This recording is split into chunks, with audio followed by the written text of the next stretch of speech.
it on here. So, tell me when you're ready. Go. All right, we're gonna go ahead and do a quick, this is how you do it, bungee launch. I got the 3/8 inch bungee hooked to the metal stake in the ground with the Ripstart system hooked. We've been out here launching a few times this morning. Damn thing works absolutely awesome. So basically what you're gonna do is you're gonna hook your pull gauge up, you're gonna turn it on. Once it's turned on, it's gonna end up zeroing out. Okay, it's zeroed out. We've already done this and we've already laid the table out. So basically what you have is your table is set out here to where it's at about 13 pounds of pull. This plane only needs about 12, but I put a little extra in there. Hold on. It zeroed itself out real quick because I wasn't pulling fast enough.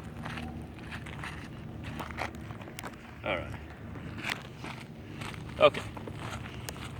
So if you look at the gauge is doing a count up. 8 pounds, 9 pounds.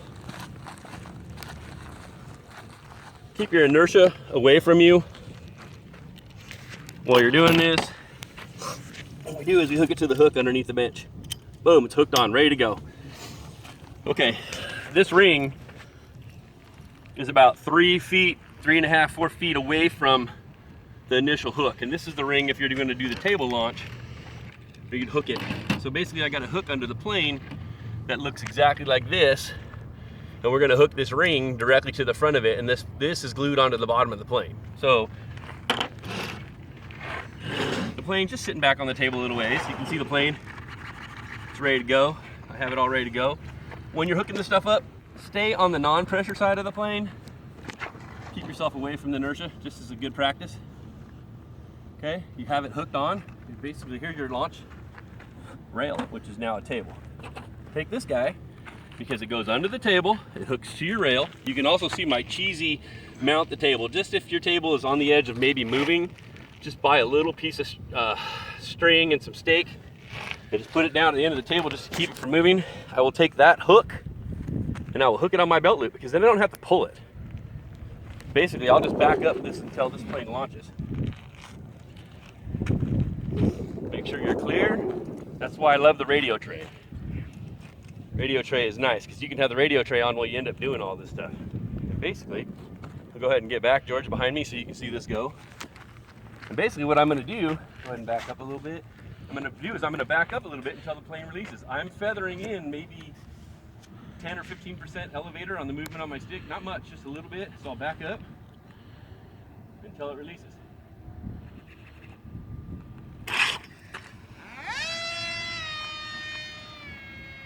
How flawless is that? Unhook my hook, bring it in for a landing. It really makes your own in the field landing super nice. I do suggest buying a couple hooks if you're landing in you know, areas that might get you some damage. But this is Arizona. We're in the rockiest, messed up area that you can possibly imagine. So that's it. Basically, something to hold the table back. The table's not even it's even at a downward angle. You know, everybody's always talking about having the table at an upward angle. It's actually at a downward angle. If you want, you can put a couple things on the front and lift it up a little bit if you feel that's gonna help you. I think when it released, it might have been about 6 inches lower than the table when it released. It's only because the angle of the bungee was pulling it down. So I don't know. There you go. That's the Ripstart. We'll go ahead and do another one on the hand release. So basically what we're going to do is hold it by the motor and we're going to do 3 pumps. I got my radio tray on and you're going to do 3 pumps with the plane holding it by the throttle. You end up making a mark on the ground where your 12 pound pull point is, and you just basically give it 3 pumps.